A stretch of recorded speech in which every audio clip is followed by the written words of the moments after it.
ఇప్పుడు ఒక అభ్యర్థిగా ఉన్న చామల కిరణ్ ఇట్లా మాట్లాడుతున్నాడు ఒక యువ నాయకుడుగా. ఒకవేళ నిజంగా ఎంపీగా గెలిపిస్తే పార్లమెంట్ లో ఇదే ఫైట్ తో మాట్లాడగల సత్తా ఉందా? ఎందుకంటే గతంలో చాలా మంది నాయకులు గెలిచారు, ఇప్పుడు ఇక్కడ మాట్లాడరు కానీ పార్లమెంట్ లో మాట్లాడలేకపోయారు. మీరే చెప్పారు భారతదేశ వ్యాప్తంగా నాకు సంబంధాలు ఉన్నాయని. గతంలో యూత్ కాంగ్రెస్ ఎన్ఎస్వై 5 రాష్ట్రాలకు ఇన్ఛార్జ్గా పనిచేసినని. ఇన్ఛార్జ్గా పనిచేసినప్పుడు మాట్లాడుతూనే కదా ఇన్ఛార్జ్ అయ్యేది. నేనేం గోటీలు ఆడుకుట్లే ఈడ. నాకు 100 మంది పరిచయమురు. నన్ను గెలిపిస్తే నేను పర్మనెంట్గా ప్రజలకు సేవ చేస్తే రెండోసారి గెలిపిస్తారు. అంతే తప్ప ఒకసారి గెలిచిన వాడిని వన్ టైం వండర్ కింద జీవితంలో మళ్ళీ కిరణ్ రెడ్డి అంటూ ఓటే వేయొద్దు అనుకునే కార్యకైతే తెచ్చుకోను కదా.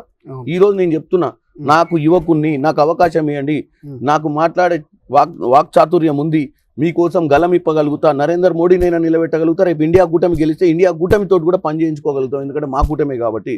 ఇక్కడ రాష్ట్ర ప్రభుత్వం ఉంది, అక్కడ పార్లమెంట్లో మమ్మల్ని పంపించండి, కింద గ్రామ పంచాయతీలో కూడా మీరు వీలైతే కాంగ్రెస్ని గెలిపిస్తే ఈ 3 భారతదేశం 3 టైర్ల మీద నడుస్తుంది. ఒకటి అంచెలంచెలుగా పార్లమెంట్ వ్యవస్థ, అసెంబ్లీ వ్యవస్థ, గ్రామ పంచాయతీ వ్యవస్థ. ఈ 3 వ్యవస్థలు అనుసంధానం చేసినప్పుడే డెవలప్మెంట్ అయింది. ప్రజలకు తెలియక ఒకరోజు ఈయన కోటేస్తారు, ఒకరోజు ఆయన. 5 ఏళ్ళు మీరు మ్యాండేట్ ఇవ్వండి, మ్యాండేట్ ఇచ్చి ప్రశ్నించండి. మేం పార్లమెంట్కి వేసినాం, అసెంబ్లీకి వేసినాం, గ్రామ పంచాయతీకి వేసినాం, మాకు పని కావాలని నిధులు తీసుకురావాల్సిన బాధ్యత పార్లమెంట్లు ఉంటుంది. అక్కడి నుంచి రావాలి. మన ట్యాక్స్లన్నీ అక్కడికి పోతున్నాయి, జిఎస్టీలు ఇవన్నీ. వాటన్నిటి సక్రమంగా ఎన్ని కోట్లు మనం ట్యాక్సులు కట్టినాం, ఎన్ని కోట్లు మనం తెలంగాణకు తెచ్చుకోవాలి, రిటర్న్ తెచ్చుకొని మళ్ళీ మన ప్రజల మీద ఖర్చు పెట్టుకునే పరిస్థితికి రావాలి.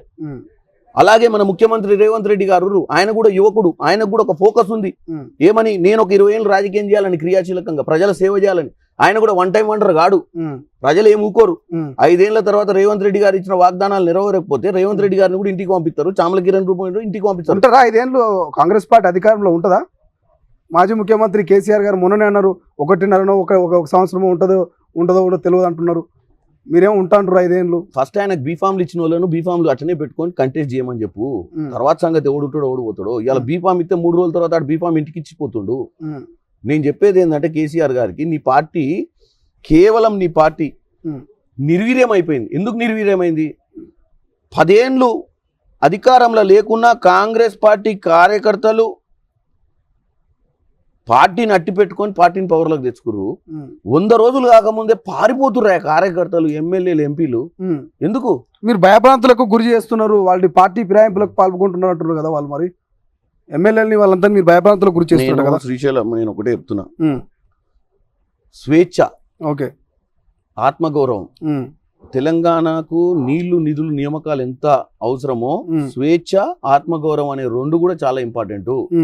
స్వేచ్ఛ, ఆత్మగౌరవం అనేది కేసీఆర్ ఫామ్ హౌస్ లో వండుకొని తుంగలోకి దొక్కిండు. నీళ్లు, నిధులు, నియామకాలు ఎట్లా తుంగలో దొక్కిండో ఎమ్మెల్యేలకు విలువ లేదు, మంత్రులకు విలువ లేదు, మంత్రులకు అపాయింట్మెంట్ లేదు, ఎమ్మెల్యేలకు అపాయింట్మెంట్ లేదు. గెలిచిన ఎమ్మెల్యేలు కూలోళ్ళ లెక్క, మంత్రులు కూడా లేబర్ గాన్ల లెక్కనే చూసిండు. గత 3 నెలల పాలనలా మా మంత్రులు, మా సీఎం గారు ఎట్లా ఉంటారు కనపడుతుందా? ప్రజలు చూస్తలేరా? ప్రజాపాలన అని చెప్పి 1 కోటి మంది దగ్గర అప్లికేషన్లు తీసుకురు 100 రోజులలో. ఏది లబ్ధిదారులకు ఏం చేయాలి, రేషన్ కార్డులు ఎన్ని ఉన్నాయి, పింఛనీర్లు ఎంతమంది అనే దాని మీద, అన్ఎంప్లాయ్మెంట్ ఎంత ఉందనే దాని మీద ఒకటి ఐడియా తీసుకోవడం మొదలుపెట్టారు. అంటే 1 కోటి మంది దగ్గర సమస్యలు తెలుసుకుర్రు 150 రోజులలో. 10 ఏళ్లలో కేసీఆర్ చేయలేకపోయింది ఆ పని. ప్రగతి భవన్ అని పెట్టుకొని 10 అడుగుల ఎత్తు కంచెలు కట్టి ఎవరిని లోపల రానిలేదు. మా రేవంత్ రెడ్డి గారు ప్రమాణ స్వీకారం చేసిన అరగంటకే కంచెలు ఉడబీకి ప్రజలకు ఓపెన్ చేసిండు ప్రజాభవన్, పూలే గారి పేరు పెట్టి.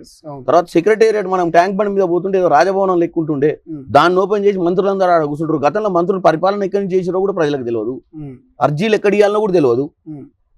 సో స్వేచ్ఛ అనేది ఉంది, ఆత్మగౌరవం అనేది ఉంది కాంగ్రెస్ పార్టీలో. అందుకే ఈ రోజు వాళ్ళందరూ కూడా మా పార్టీలకు ఎందుకు వస్తారు అంటే, ఇంకా కొన్ని రోజులు బతికితే ఆత్మగౌరవంతో బతుకుదాం, ఆ పార్టీలకు పోదాం అన్న ఆలోచనతో వస్తారు. నకిలీ తొలి వెలుగు చక్కర్లో పడద్దు, అసలైన తొలి వెలుగును ఫాలో అవ్వండి.